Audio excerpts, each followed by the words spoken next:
Okay, this is my homemade Hypertufa pot, filled with potting soil and all ready for me to plant my basil in. You ever go shopping for pots and you're always looking for one specific size but you can never find it? Well, Hypertufa will give you the ability to make any size pot that you want. You can make little cup-sized pots, or you can make a good 10-foot pot if you wanted to. I'm not quite that ambitious, but this little pot here is 12 inches by 12 inches and about 10 inches high, and I'm going to use this to grow herbs. And they're very light. It's a lot lighter than regular cement. It's about half probably more than half or less than half. Would it be more than half or less than half? It's a lot lighter than regular cement. And I'm going to show you how I made this pot right here, okay?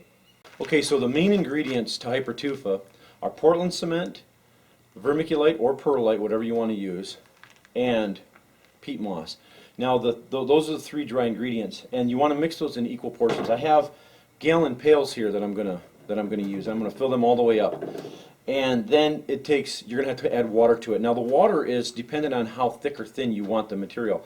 You want the cement. Now it depends if you're filling up things with lots of little contours and things like that. You're gonna want to have it a little bit thinner, not a lot, because the thinner that you make your pot, the weaker it'll be. So I'm going to add just enough water to make this workable, and you want to have, they say a cottage cheese consistency, but to me cottage cheese is a little bit too runny. So you want to add just enough water to make it workable, and I'll show you when I get to that stage. But it's probably going to take about the same amount, right? It varies, a little less, I think, than the amount of dry ingredients that I have. So probably about a pail of water. So, but I don't want to say a pail of water because I think it's really dependent on. I mean, I don't. It always changes every time, so that it's never consistent. So I don't want these three ingredients will never change, equal parts. But you want to just add the water slowly. Anyways, when I get to that stage, I'll show you. Now, what I've done for the form, I built this 12 by 12 plywood box. And it's made out of 1/2-inch plywood. Now, 3/4 would probably be better, but I think this is going to work just fine. If you happen to have 1/2-inch, you might want to just take a strap and strap around the outside of it to kind of hold it together, because we're going to be working with this and it's going to get pretty heavy. Okay, so now before we start mixing, there's something really important, which is safety. You want to make sure that you wear gloves. You don't want to get that Portland cement on your hands because it'll burn your hands when you start mixing it with the water. And then the second thing is you want to make sure that you wear a dust mask. Now this is an N95, not just a regular dust mask. The back of the bag on the Portland cement says to wear, it'll tell you on the back of your Portland cement what type of dust mask to wear. So you want to make sure that you wear that. And then the third thing is glasses. You want to make sure that you protect your eyes. Okay, so we're going to go ahead and we're going to put these on, and then we're going to start mixing our dry ingredients, okay? Okay, so I'm slowly adding them. A little bit at a time. That'll kind of help mix it.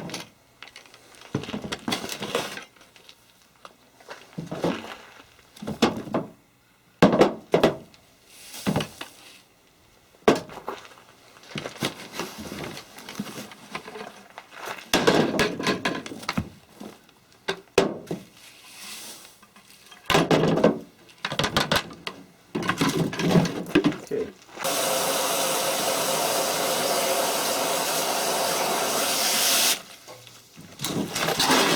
Okay.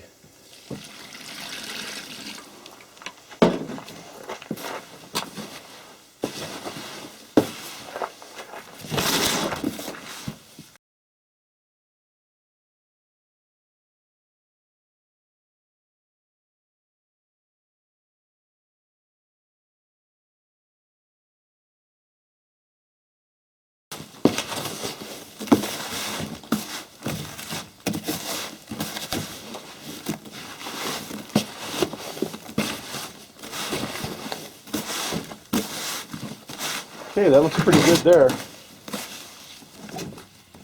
Just so that it kind of clumps when you make a ball. Okay, so I'm going to go ahead and line my plywood box with this garbage bag here. You want to make sure that you get it as flat as you can. That way the creases don't show up in your finished form.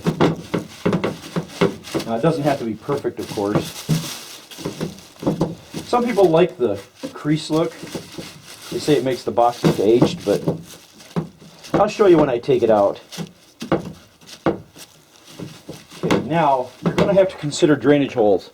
If you don't have a drill, you're going to want to poke holes in the bottom of this. I have a mason drill, so before it hardens up, I'll go ahead and poke holes in it. Okay, I want to start right off with making sure that I have about a ½ inch or so on the bottom.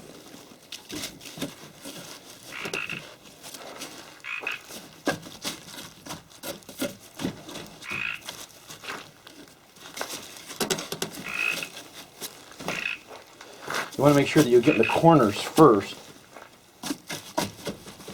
That's the most difficult area.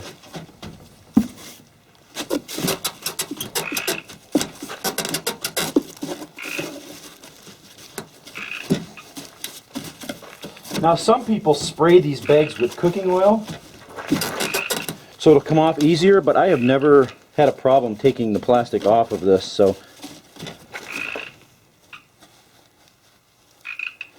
yeah, we're about a little over an inch on the bottom here.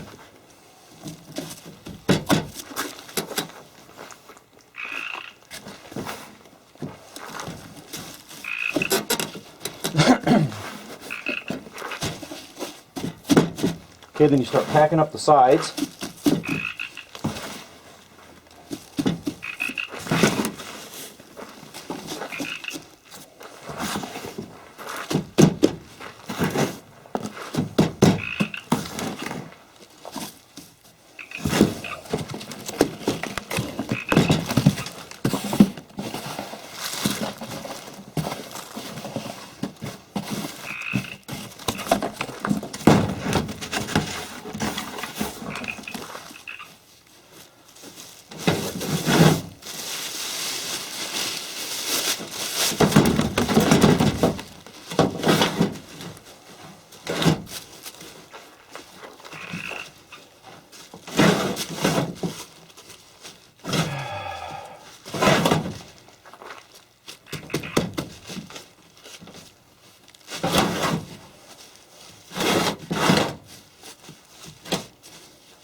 Okay, so now you'll notice I didn't quite have enough to go up an inch and a half thick. So you might want to make a little bit more material.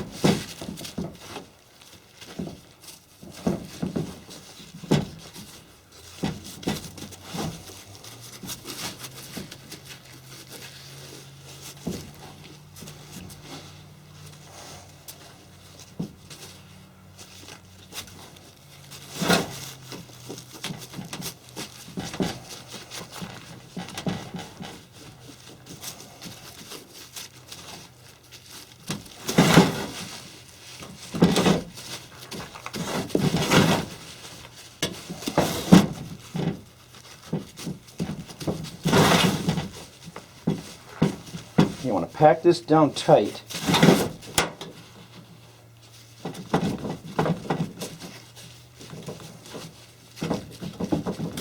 Now if you're tweaky about the height of the box, the height of the finished product, you can certainly make more material so that this comes all the way up to the top.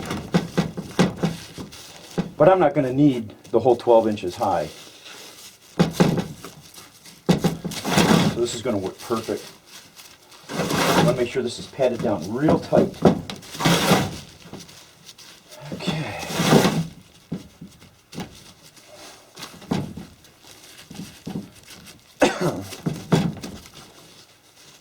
Okay, now you're going to want to make sure that you don't move this for 24 hours, because you put a crack in it while you're moving it and it's going to be there permanently. Okay, so I'm going to go ahead and take a couple holes in here, like that. And, all right, so we're going to fold this up.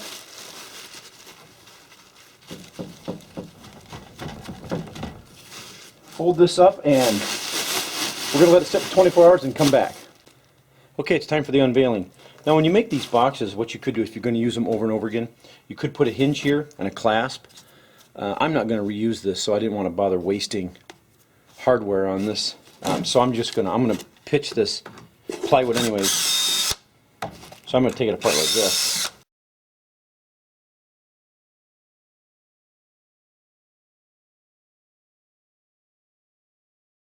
All right.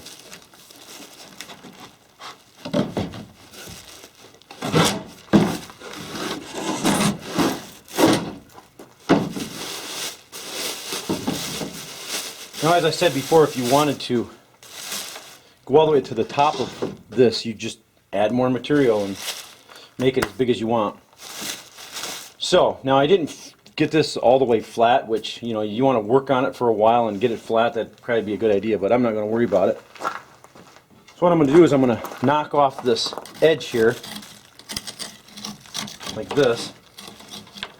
And after 24 hours, it's still easily workable, and you can take this, because if you don't knock this down, what's going to happen is it's going to chip away when it hardens. If you happen to knock it and chip it away, and then it's going to take a bigger chunk off, and you don't want that. So I'm going to go ahead and knock this high stuff down.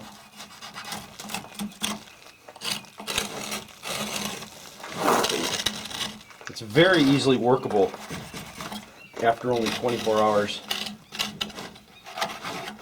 You don't want to leave it much longer than that, though, because it'll just start getting too hard.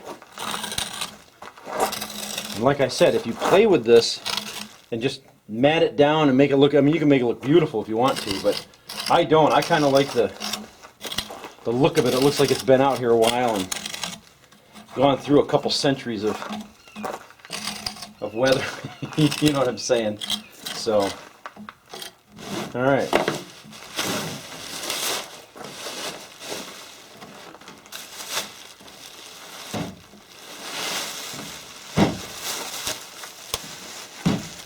Okay, so there it is, and I can even reuse this bag. It's looking pretty good. I covered up my holes here. Now I'll just take a little mason bit and go through here. Now you could be a little more careful about punching those holes through. You could have done a little better job than I did, but I didn't even really worry about the holes. In fact, right now, if you have just a regular old bit, there's the two holes right there. You can see them. I can probably just go right through them like this. See, there they are right there. But if it sat much longer, of course, I'd have to use a mason bit. But anyways, yep, there are my holes. Okay. So, and what I'm going to do to make this secure, I'm going to go ahead and I'm going to hose it down, and I'm going to leave it again, and probably going to let it sit for about 2 weeks before I actually use it as a planter. Now this is still fairly heavy, but as it ages, it'll get much lighter, and it'll actually get a lighter color too. So now with this here, you'll see with the texture, the texture I have from the plastic bag, it actually kind of looks cool. It gives it this weathered look. I kind of like it. But you could take and scrape this down and make it look smoother, and you could pretty it up if you want to. But I really like the look of that. So it's going to be a nice little herb planter here. So, okay, I'm going to hose it down and put it in the shade and leave it alone until I decide to put something in it, make sure that it's cured all the way. So I'm going to give it about 2 weeks before I do anything with it. So, all right. Well, there it is, Hypertufa. Easiest thing in the world to make. I think the toughest thing about it is people waiting. They have to wait for it to cure. And I leave my Hypertufa pots outside all year long. They don't crack. I mean, I'm sure that there's the occasion where they might if you make them a little too thin or whatever, but I haven't had any problems. I've made dozens of them. I think the thing is, the real thing is waiting for them to cure. They're going to take a couple weeks to cure, but if you just let them cure and I mean, they end up, I think they're beautiful. You could do so many things with them. You can put leaves, big leaves inside the mold, and you'll get this beautiful texture. You put bubble wrap inside the mold and play with it. Hypertufa, really easy to make. I mean, it's the simplest thing in the world, and very inexpensive, because the Portland cement bags, they come in like 94 pounds, and I think it was like $8 or something like that for a bag, and then you got your peat moss and perlite, but still all that really wasn't an awful lot. So I mean, these are really inexpensive to make. So there it is, Hypertufa pots. All right, thanks a lot for watching, guys. We'll catch you later.